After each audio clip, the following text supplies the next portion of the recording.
ఫెన్స్లు బద్దలవుతున్నాయి, బౌండరీలు దాటుతున్నాయి. పూర్తి వివరాలకు చదవండి రేపటి సాక్షి దినపత్రిక.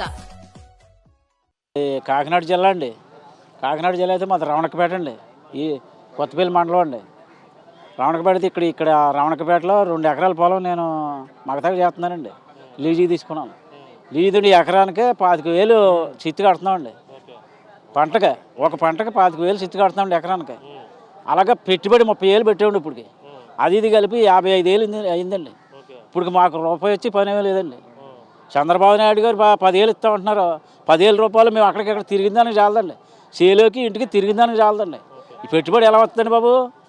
మేము ఏం చేయాలో మాకేం పాల్పడలేదండి. ఈ 2 ఎకరాల పొలం మొత్తం దానికి దీనికి ₹1,00,000 పెట్టానండి. ₹1,00,000 ఇస్తే అనవసరంగా పోయిందండి. గంగమ్మ తల్లి ఎట్టిపోయింది. ఏ దేవుడు వస్తాడో మరి మా కరువు తీర్చాలంటేనే. గతంలో పెట్టుబడి సాయం ఇచ్చేవాళ్ళు ఇలాంటి ప్రమాదం ఏదైనా జరిగితే వెంటనే డబ్బులు అన్నీ మళ్ళీ నెల తిరగకుండా వచ్చేసేయండి. ఏది చేసినా నెల తిరగకుండా వచ్చేసేయండి. ఇప్పుడు అలాంటిది ఏమీ లేదండి బాబు. అప్పుడే వారం రోజుల పాటు నుంచి తుఫాన్లో పడి ఉన్నాం. ఇదిగోండి ఎస్సీపేట ఈ కిందంతా మొత్తం కొట్టి మాకు నిన్న వరకు దాకా అక్కడే వండుకొని తిన్నామండి.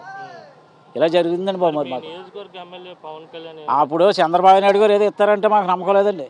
పవన్ కళ్యాణ్ గారు వచ్చి ఏవైనా మా కోరిక తీర్చారని చిన్న ఆశ ఉందండి. అదైనా రాలేదండి ఇప్పటికి వచ్చి. పిఠాపురం వచ్చి వెళ్ళిపోతున్నారండి ఆయన. ఇక్కడికి రాలేదండి బాబు. మాది కాకినాడ జిల్లా అండి. కొత్తపల్లి మండలం రవణకపేట అండి మాది. నేను కౌలు భూమి 14 ఎకరాలు చేస్తున్నానండి. ఈ ఎకరం కోకంటికి ₹25,000 చిత్తు ఇచ్చామండి. మళ్ళా పెట్టుబడి ఎకరానికి 30,000 పెట్టామండి ఇప్పటికి. అలాగే ముందు గతంలోని ఒకసారి ఇలాగే పుళ్ళగే వరదలు వచ్చేస్తే జగన్మోహన్ రెడ్డి గారు కౌలు రైతులకి ఎకరానికి ₹35,000 వేసి ఇన్సూరెన్స్లు కౌలు రైతులకు కూడా అందించారండి గతం ప్రభుత్వం. అప్పటి నుంచి జగన్ గారి ప్రభుత్వం ఉన్నన్నాళ్ళు కూడా అప్పటి నుంచి ఇప్పుడు దాకా వరదల్లో ఇప్పుడు వరదలు వచ్చేసి మొత్తం మా నియోజకవర్గం పిఠాపురం నియోజకవర్గం మొత్తం అంతా దెబ్బ అయిపోయిందండి. రవణకపేటలో ఎక్కడా పొలాలు ఏమీ మిగలలేదండి. అలాగే జగన్మోహన్ రెడ్డి గారు ఎలా సాయం చేశారో ఇప్పుడు ఈ ప్రభుత్వం కూడా అలా చేస్తుందని మేము ఆశిస్తున్నాం. 10,000 అంటున్నారు. 10,000 ఇస్తే మడుచులు ఎవరికి కూడా పెట్టుబడి అన్నది ఏమీ కిట్టదండి.